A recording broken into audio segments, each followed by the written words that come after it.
I'm not feeling it today, I won't work. No, deadlines are a real thing. You have given your word to a client, you have made a commitment to a client. That's a real thing. Work ethic is very important.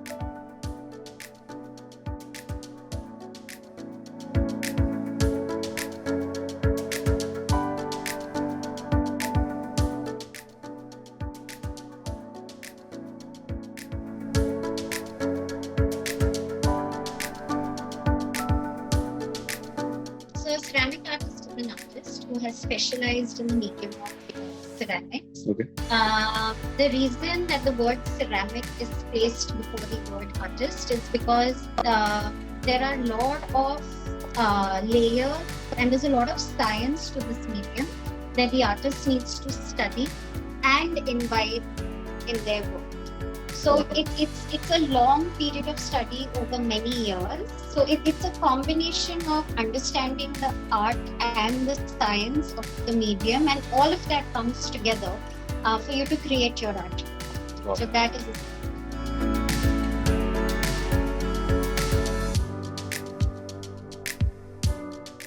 So fortunately, I've had an exposure to the arts since I was a 6-year-old. So I've always enjoyed the arts. I've always had the support and encouragement at home.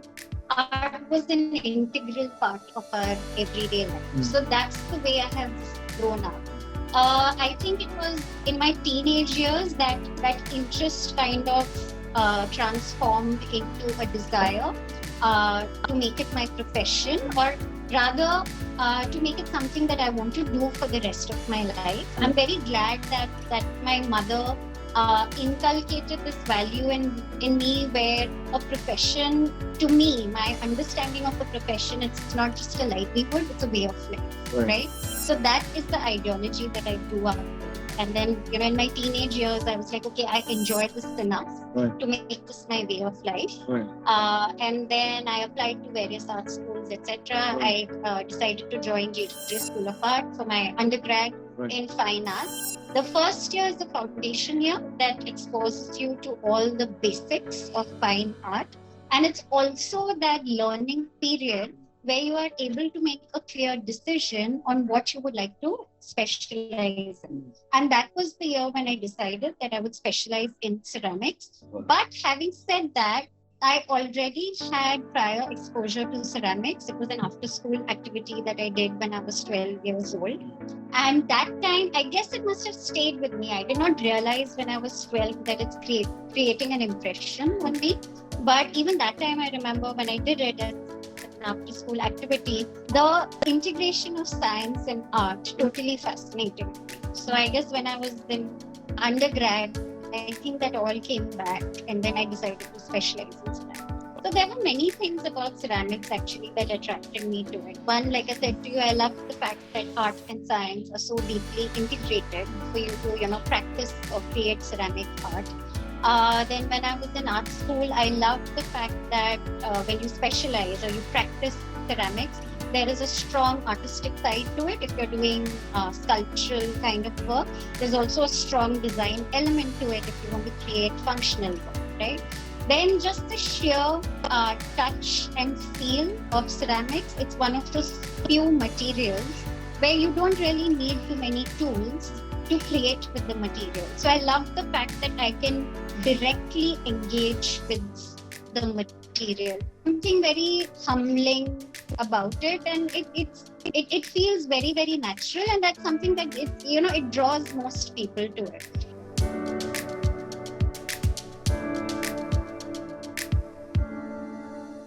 So I think if you are in your early years, your formative years, I think going to art school is very beneficial because, again, like I said, there's a lot of discipline and structure in art, right? And that is something that art school gives you. It gives you the time and space to develop your aesthetic language, to also just experiment uninhibitedly, So I think if you're in your formative years, then definitely I would recommend going to art school. In case you are not an like a young professional, in case you are a mature professional, then you don't have to necessarily go to art school if you don't want to. But then perhaps you can join a long format program or even do an apprenticeship at a studio or an art organization. But whatever it is that you do, let it be structured, because that will lay the foundation for your practice.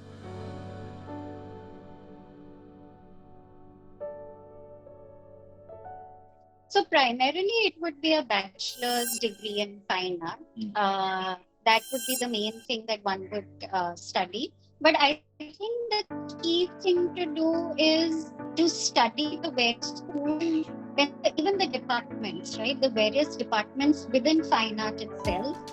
Meet the teachers, meet the students, and see how exactly that specific department is structured and what speaks to you, right? Because obviously all ceramic artists are not the same. So I think just doing your homework, and if you can, then go to the department, talk to the teachers, talk to the students, and see what their methodology is of teaching, of conducting classes, and the one that speaks the most for you is the one you should go.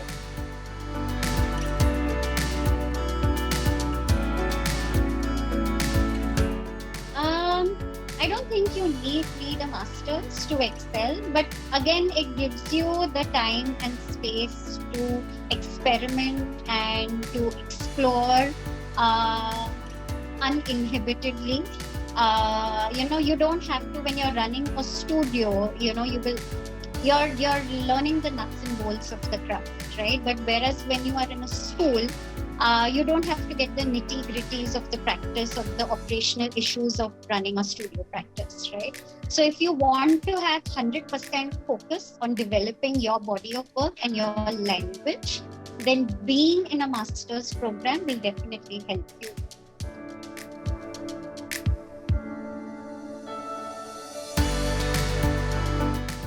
I don't think it's an India versus abroad issue. I think it's just about identifying the right school for you, the right department for you, and the right set of teachers. I think at the end of the day, it all boils down, and the teacher plays a huge role in shaping your thought and how you will approach your work. So I think it all boils down to that. It doesn't matter where this teacher and department and school are located.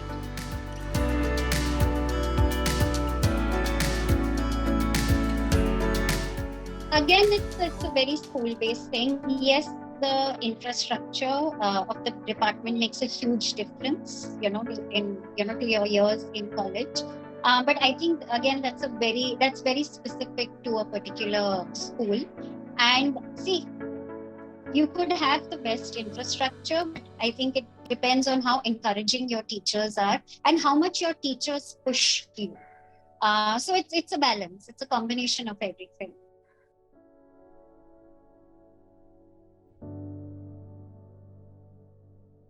I think expose yourself to as many media as you can, and build all of that into your portfolio.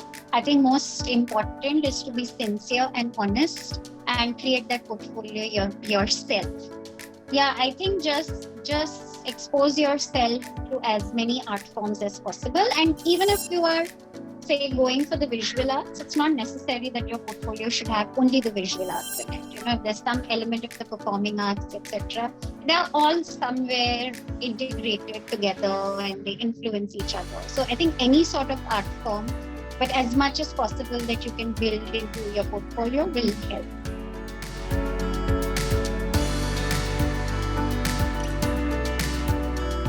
So the key word here is being original, right?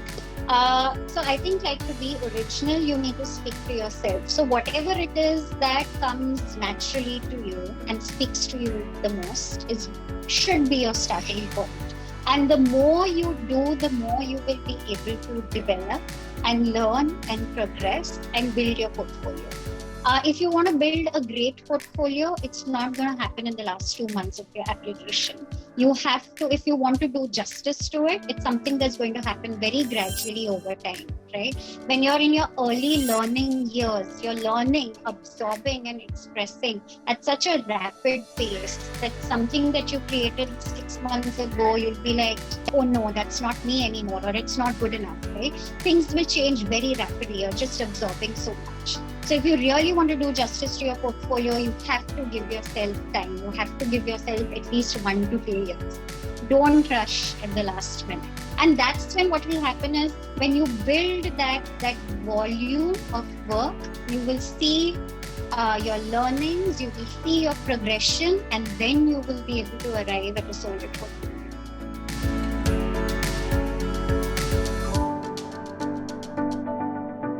No, I think it works both ways. It depends on your personality type. I think if you are like a sponge who will just easily absorb from what is around them and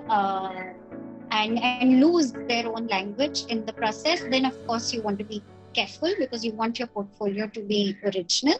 So I think it should be a balance of both the things because your portfolio needs to be original. It cannot be 100% influenced by the environment that you are working in or the artists that you are working with. But at the same time, if you need a helping hand, you need somebody to guide you through the process, then yes, working in a studio will help. So I think it's a balance between the two.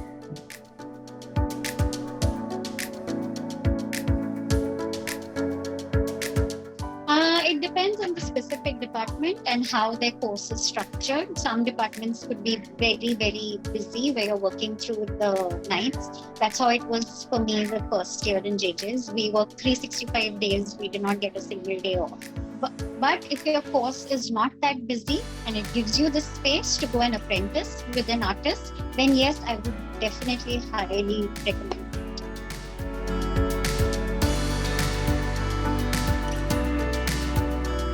So the same way, like I said, for applying for art school, do your homework, see what are the studios that are available, the type of artists, and what kind of work they are doing, and is that the type of work that interests you, and then reach out to them with your portfolio.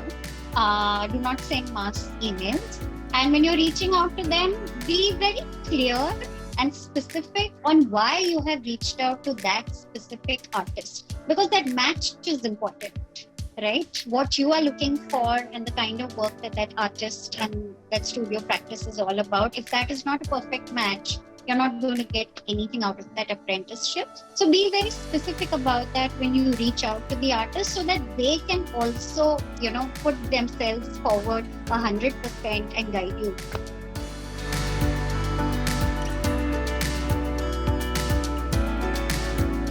I think the best skill building is being out there in the real world. So like we spoke about apprenticeships, if that is something that you can do along with art school, it will teach you the realities of running a studio practice.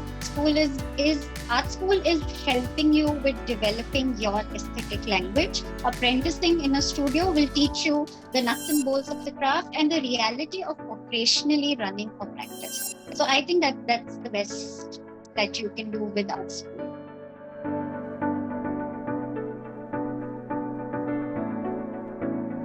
So in ceramics, it depends on whether you have specialized as a ceramic designer or whether you have specialized as a ceramic artist, and what kind of work you want to do in each of those. If you are a ceramic designer, you can go out into the ceramic industry or ceramic manufacturing, right? So there's a lot of tableware and interesting functional pieces that are being crafted in ceramics. Tableware and sanitary ware are the most familiar and commonly seen, but there are now a lot of interesting other everyday use products, like even furniture where ceramics is being used. Such an interesting material that now it's being used in a lot of areas.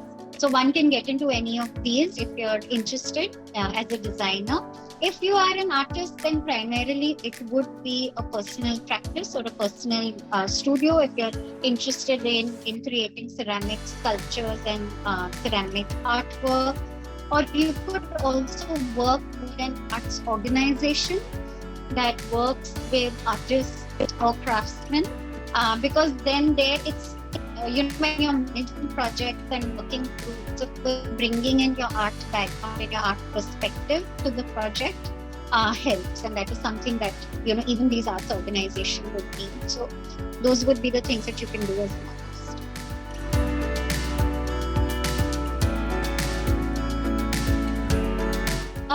It is intimidating, but obviously not impossible. I think initially when you are starting, just go easy.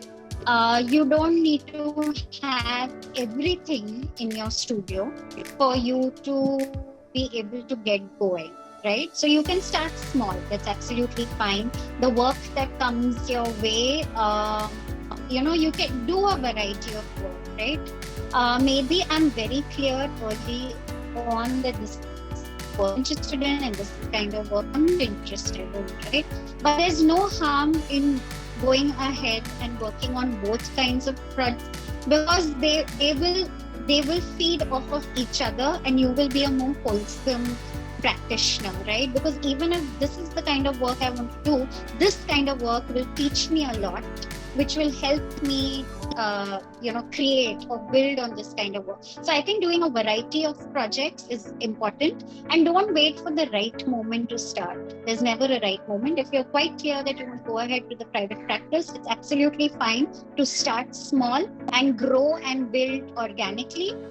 It's important that you learn from everything that you do and imbibe that in your into your practice. You should be able to continuously see a progression in your work. I think that's the most important thing.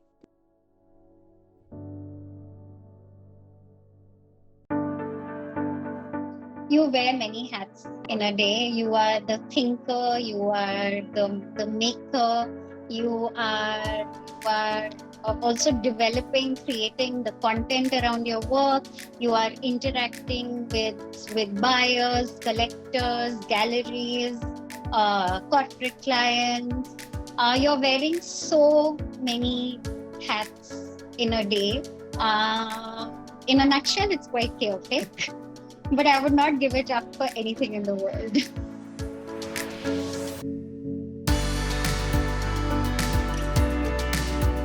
I think the day in your life changes is that experience will teach you to be able to make decisions very quickly. Experience will teach you to identify a yes or a no for what is to be done and how it is to be done within seconds. You will not need to mull over things for long. And hopefully, if you are a disciplined person, then you have not forgotten at any single moment or day that you are still a student and you are still learning, and you are continuously imbibing those learnings into your practice and improving your practice every day. So hopefully, 10 years hence, you have created a process that is seamless, very hard to prick holes in it, a process that doesn't break at any point.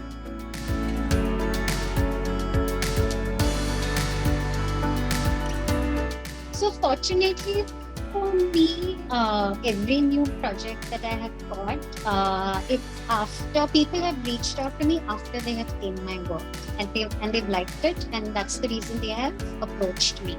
And then you go ahead and you do the work, and then in several occasions the same people have reached out to me multiple times for multiple artworks. So I think the more work you do, the more solid you become, and your work and your work ethic will speak for you. So I think that your work and your work ethic will give you the space to focus on creating your work. And your work will, if your work is honest and sincere, it will speak to enough number of people, and they will reach out to you and they will want you.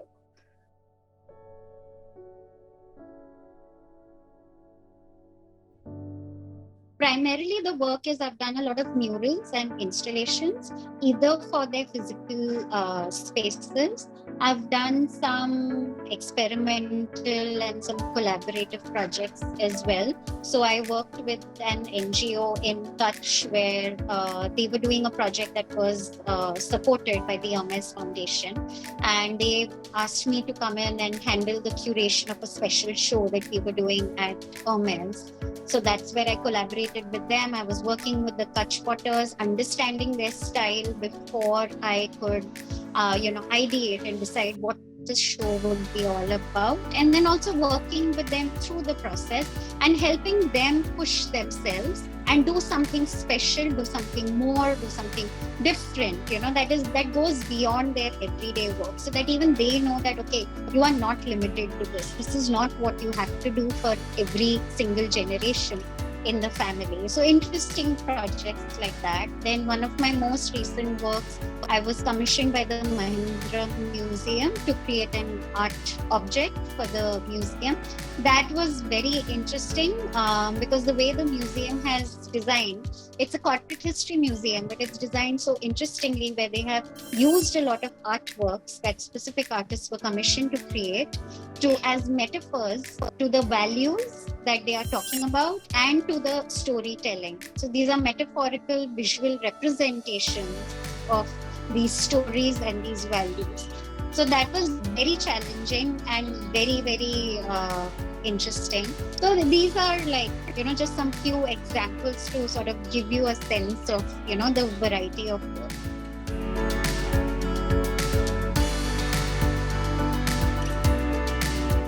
I think if that kid is very passionate about art and talented and skilled and honest and sincere, I don't see why that child should be stopped from pursuing this as the career. I think skill will come eventually as you learn and as you practice, but I think certain qualities like grit, perseverance, being able to handle failures well, and having a lot of self-belief, right? Not giving up and being self-driven. Because when you are an artist, you are not answerable to anybody other than yourself. So being self-driven is key over here. There will be many hiccups, hindrances, hurdles in the early days. If that's going to pull you down and not help you learn and move ahead, then you are either you have not chosen the right profession for yourself, or you need to rethink how you want to handle these situations. So I think if a person has all these qualities, then yes, definitely, if this is what they're passionate about, they should do it. I think I think to be able to earn a good sustainable livelihood, or just to earn a good livelihood, I think, like I said earlier, you should just do all different types of work that come your way, because like I said, everything will be a learning, and irrespective of what you want to specialize in, they will all feed into each other. And then gradually, experience will hopefully make your body of work have the gravitas and the solidity and the foundation that will speak to people, and people will pay for it. Experience will make that difference.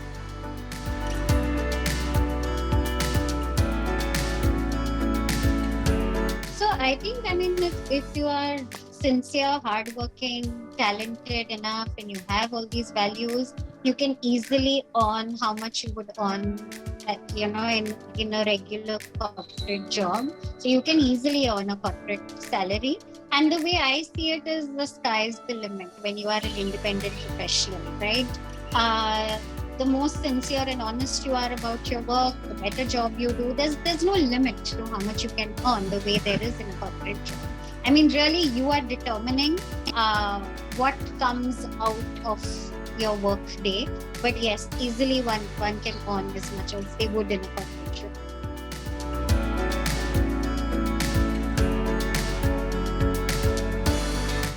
These would be, yes, the primary. One can also teach. You can teach in school, you can teach in art school, you can teach at your studio. Then you can do collaborative projects with other artists. You can have shows and exhibitions with galleries. You could have a gallery represent you.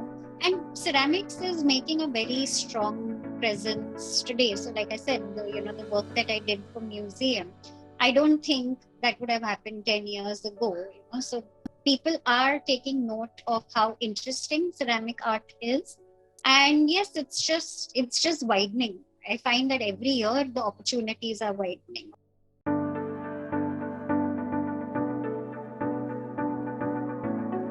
So I don't think it's seasonal. It's pretty much consistent, but I think everybody's experience would be different depending on the type of work that they do. But it's pretty consistent. I don't think art has seasons.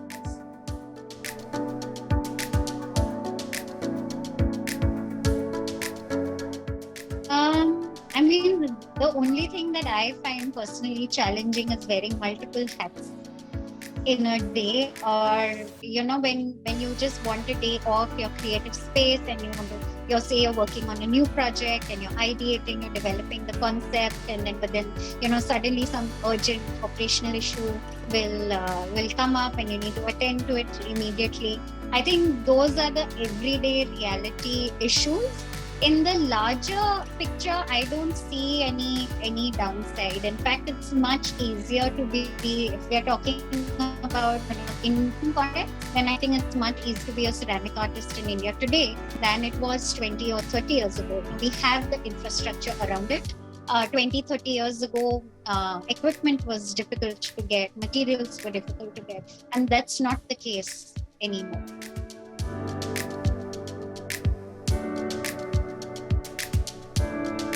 So I think, again, see, art is such a personal expression. I think it depends on what kind of an artist you are and what kind of an art practice you have created.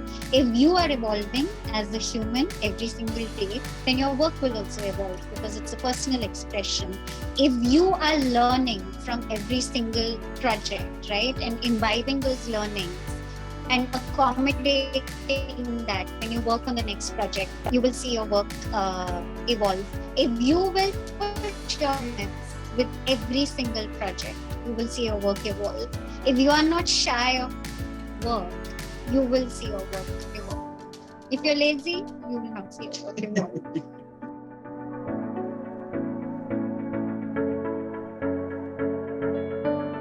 So grit is important, self-belief is important, because if in case your studio is going through a bad time work-wise, it should not pull you down, right? And what is your support system? You're not working in an organization. It's you and your studio, right? You have to draw your strength from within yourself. When there is a downtime, if there is a downtime, you are not sharing that downtime with anybody else like you would in an organization. You are absorbing that downtime 100%. So self-belief and perseverance and handling, being able to handle failures and not allowing these failures to pull you back. These would be the key sort of, characteristics that you need to imbibe within yourself.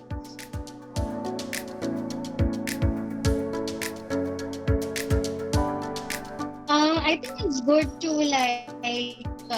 attend art shows to see what is the kind of work that other artists are doing. It doesn't necessarily have to be in the field of ceramics. It could be other materials, right? Everything is inspiration, and yeah, I think doing that helps. Even reading.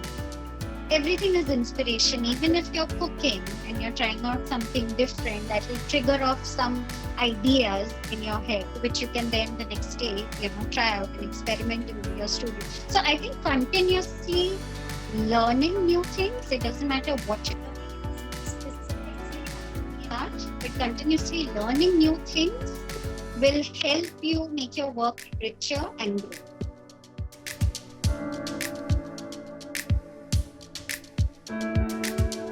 I think the pandemic has made people more introspective, and it's made them more mindful and sensitive.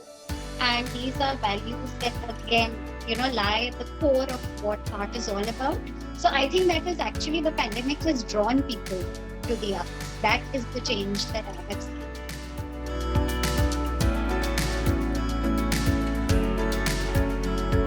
I mean, as of now, I see AI as another tool that artists can use. That's the way I see it. But AI is also developing so rapidly. I think you need to see what direction it takes. Right now, I see it as a tool.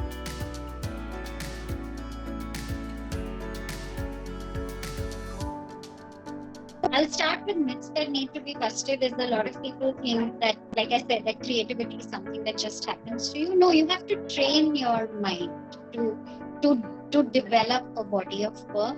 Another myth is that discipline is not needed. You can work as and when you feel, oh, I'm not feeling it today, I won't work. No, deadlines are a real thing. You have given your word to a client, you have made a commitment to a client. That's a real thing. Work ethic is very important. Just because you are an artist, don't assume work ethic can be compromised on and you can get away with anything. Your work should be very good. Your work ethic should also be very good.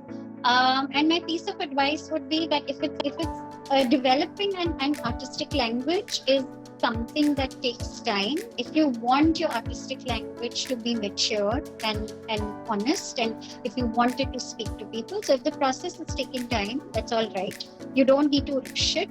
You don't need to feel pressured or rushed to be able to show results very quickly, right? Don't be pressured by that, but be honest about what you are doing. And I think, again, I think said this 3 times already, that I think the key thing is to continuously learn from every single thing that you do. It doesn't have to be a creative process.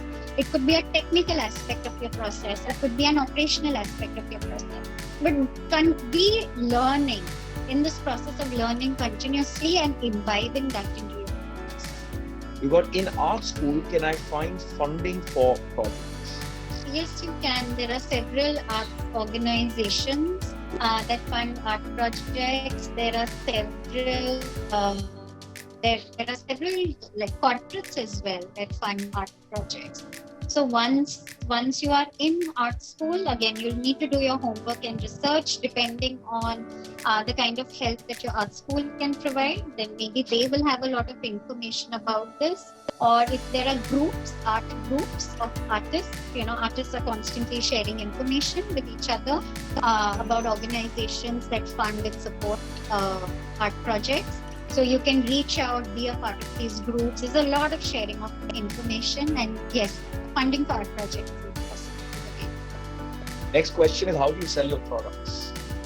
How do I sell my artwork? It sells itself, yes, it does. And like I said, I've been fortunate that, all the people who have reached out to me, they've seen my work and then commissioned me for work. And that is how my work has sold itself. Whoever's asked this question, you should definitely check out her Instagram page. It is so beautiful. I didn't want to get off it the first time that I saw it. I think that's how you get a purview of how the art sells itself. Yeah. The next question is, can artists pursue careers in countries outside of India? I mean, can I sustain outside of India in the world of ceramic art? Yes, absolutely, you can. I think the core issues remain the same, whether you are abroad or whether you are here. I have had the opportunity of meeting several ceramic artists in other countries, and I find that the core of the practice and the approach and the style and all of that remains the same. I think the only difference that I've seen between abroad and India is that there are perhaps more art organizations abroad than in India that will organize events and create platforms for artists. I think that's the only difference. Core of the practice remains the same. Super. Next, we've got, how do you get over a creative block? Do something completely different is my solution for myself. Take a break. Don't go to the studio. Don't force yourself to create if it's just not happening. Do something that is stimulating and something different from what you would do otherwise. So just kind of fire those neurons in your brain, doing something completely different. I hope that answers that question. I've got one question too. Not that I've asked little questions, I've asked enough, but I've learned another one. What is the one sentence that I can tell my parents to convince them that, they should just move aside and let me pursue this career? Okay, I'm going to think about how I convinced my parents. I said, I'm doing this. I'm doing this. That's the one sentence. Super. Is the art community collaborative or competitive? It's a very deep question. That's a very good question. The art community is both. I don't think this is a sector-driven or a sector-based question. I think this is something that everybody will experience every year. There is both collaboration and competition. Find your collaborators and find your competition, and then go about your work the way you would. I personally like not to focus on my competition so much. I like to focus on my collaborators. I find those experiences, all the collaborations that I've worked on so far, I find those very enriching, fulfilling, satisfying experiences where you'll also see a lot of personal growth within your own work as a result of that collaboration. So I think focus on that. Don't ignore the competition. At the same time, I think one should not be ignorant, one should be aware of what is happening in the ecosystem. Beautiful. I hope we've answered that question. I think we'll end at that question. To the entire audience, thank you so much for taking the time out and joining us in this podcast today. I hope we've been able to give you a deep insight into how to build a successful career as a ceramic artist. What is the good, bad, ugly? How do you get in? What can you expect in the first few years? And to all of you who want to get into ceramic art, please do look up Pottery Lab. If you want to come here, study the process here, learn from Rekha, you can 100% do that, right? I myself subscribed to that course about 6 months ago for somebody else, not for myself, but I did. And I wasn't aware. Of course. You didn't mention. Remember, you created a gift card for me. Oh, yeah. Yeah. That was me. That's how I found it. See, I waited until the end of this to tell her. Yeah, but please feel free to come to the Pottery Lab if you're in Bombay and check out her Instagram channel. It's absolutely amazing from an inspiration perspective. Thank you all for taking the time out of this fine Sunday evening and have a lovely time. Yeah, thank you. Thank you.